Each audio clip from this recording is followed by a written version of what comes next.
The moment Ada opened the door, she saw her mother-in-law standing over Kunle with a knife in her hand. Her scream caught in her throat.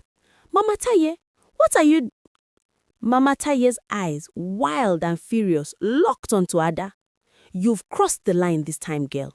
You will pay for trying to steal my son."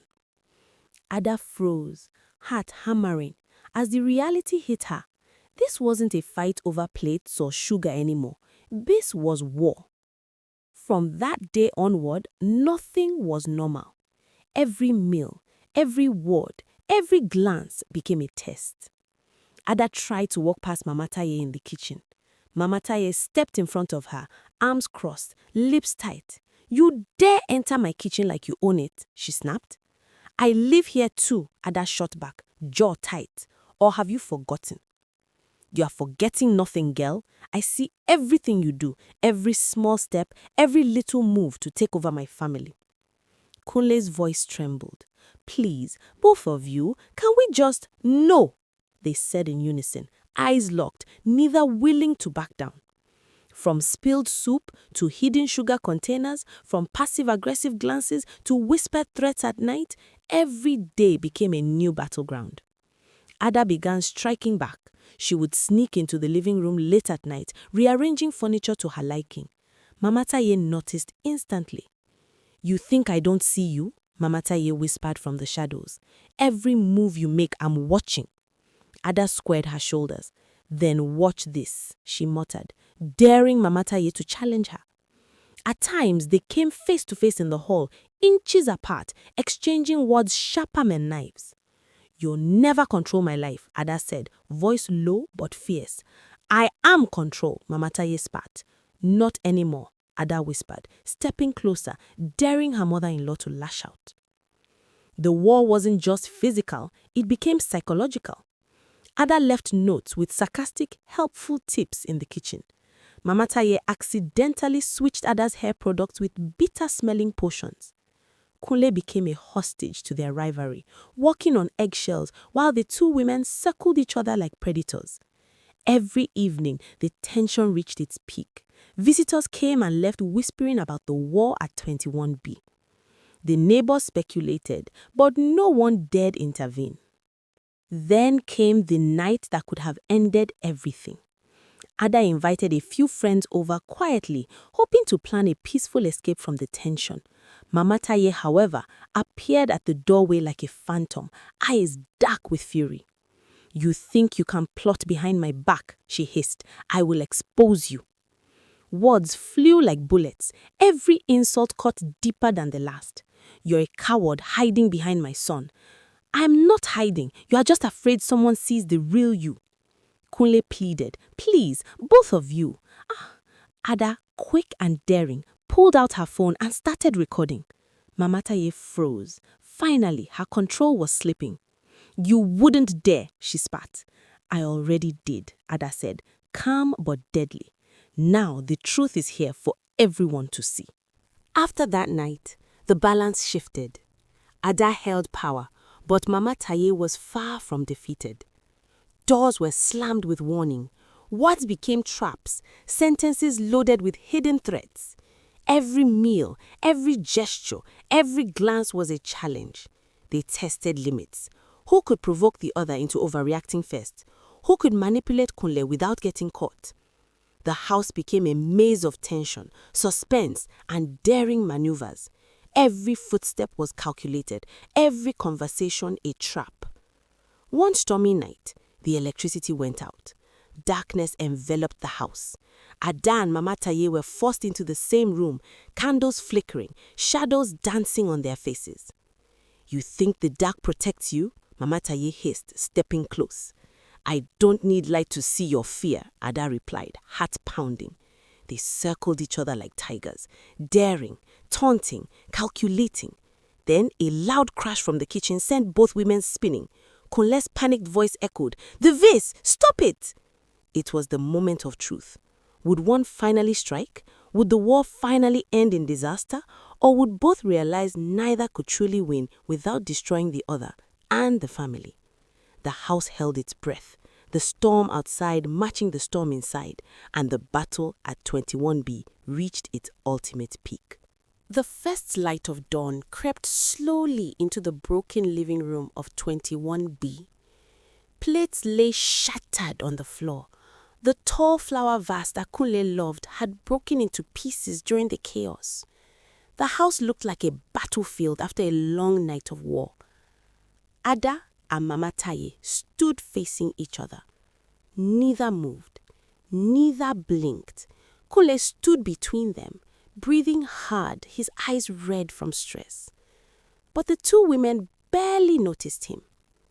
Mama Taye wiped a speck of dust from her wrapper slowly, her voice calm but dangerous. "Last night," she said quietly, "you embarrassed me in my own house." Ada folded her arms. "You've been embarrassing yourself long before I came here." Kunle groaned. "Oh God, please don't start again." But it was too late. Mama Taye stepped forward slowly, her slippers scraping the floor. "You think because you married my son, you can challenge me?" Ada stepped forward too. "And you think because you gave birth to him, you can control his life forever?" Their faces were now inches apart. Kunle quickly pushed between them. "Stop! Both of you! This house is not a boxing ring." Mama Taye pointed a finger at Ada. "This girl will destroy this family." Ada laughed coldly. "No, Mama Taye, the problem is you. You don't want your son to grow up." Kunle covered his face. "God help me."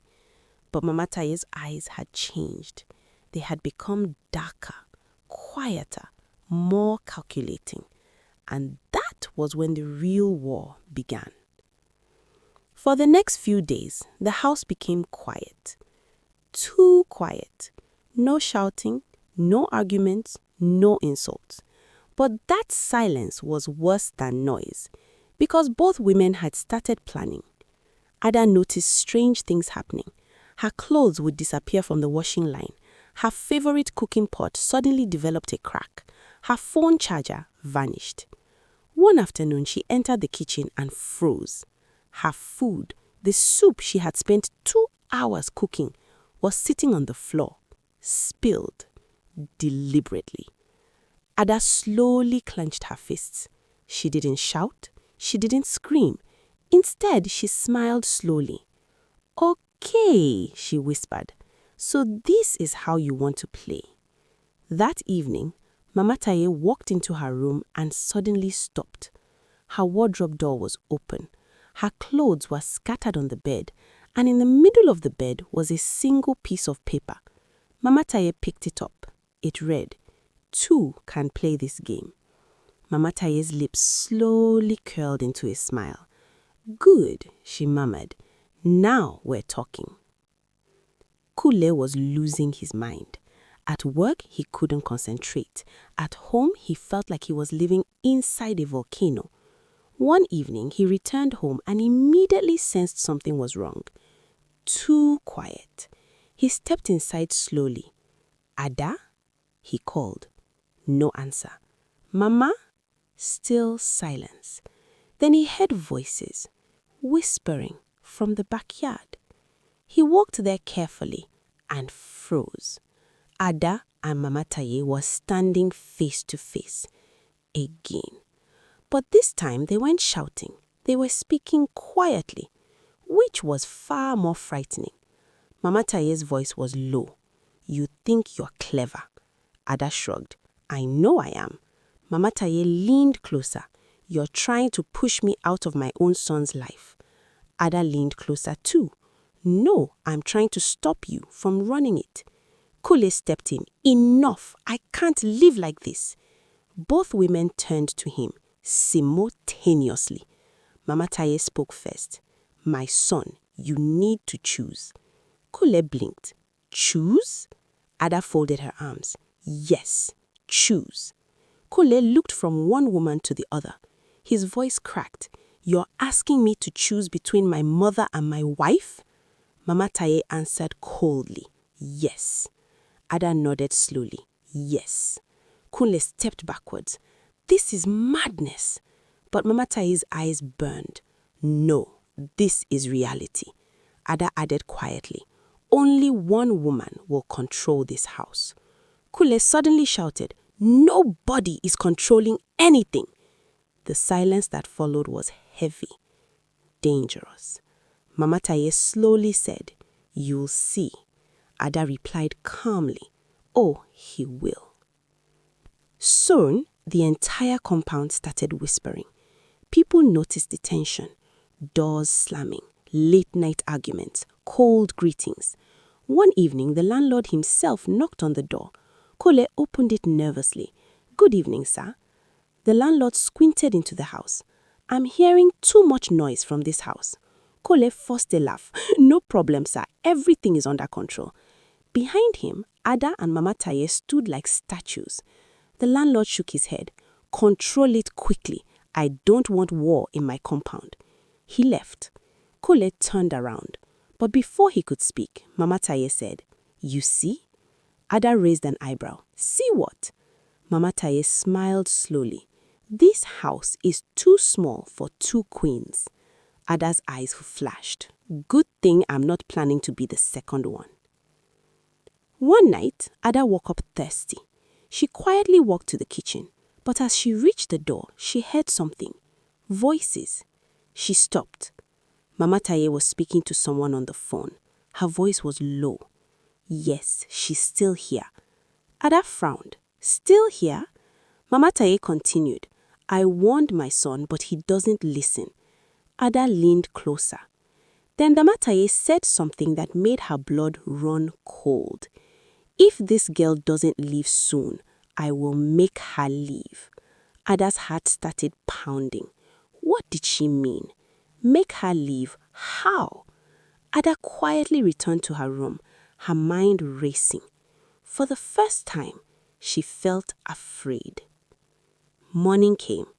Breakfast table. Silence. Then Ada suddenly dropped the spoon loudly. Mama Taye looked up. Ada stared directly into her eyes. "Who were you talking to last night?" Kunle looked confused. Mama Taye's expression didn't change. "I don't know what you mean." Ada leaned forward. "I heard everything." Mama Taye smiled slowly. "Then you should also know when to mind your business." Kunle looked between them. "What is going on?" Ada slammed her hand on the table. "She's planning something." Mama Taye burst out laughing. "Oh, please." Kunle looked nervous. "Mama, what is she talking about?" Mama Taye leaned back calmly. "I was talking to my sister." Ada said no. Mama Taye's eyes hardened. "You're becoming paranoid." Ada stood up suddenly. "Or maybe I'm becoming smart." The tension erupted again. Kunle pushed his chair back. "I can't do this anymore." He stormed out of the house. The door slammed. The two women were alone again. Silence. Then Mama Taye spoke softly. "You should have stayed quiet." Ada stepped closer. "Or what?" Mama Taye whispered. "You'll find out." Because later that evening, Kunle came home with shocking news, his voice shaking. "Ada, Mama, we have a serious problem." Both women looked at him. "What is it?" Ada asked. Kunle swallowed. "The landlord says someone reported this house to the police." Both women froze. "Reported what?" Ada asked slowly. Kunle looked terrified. "They said there is violence happening here." Ada turned slowly towards Mama Taye. Mama Taye turned slowly towards Ada. Their eyes locked. And at that moment, both women realized something terrifying. Someone had just taken their war to a completely new level.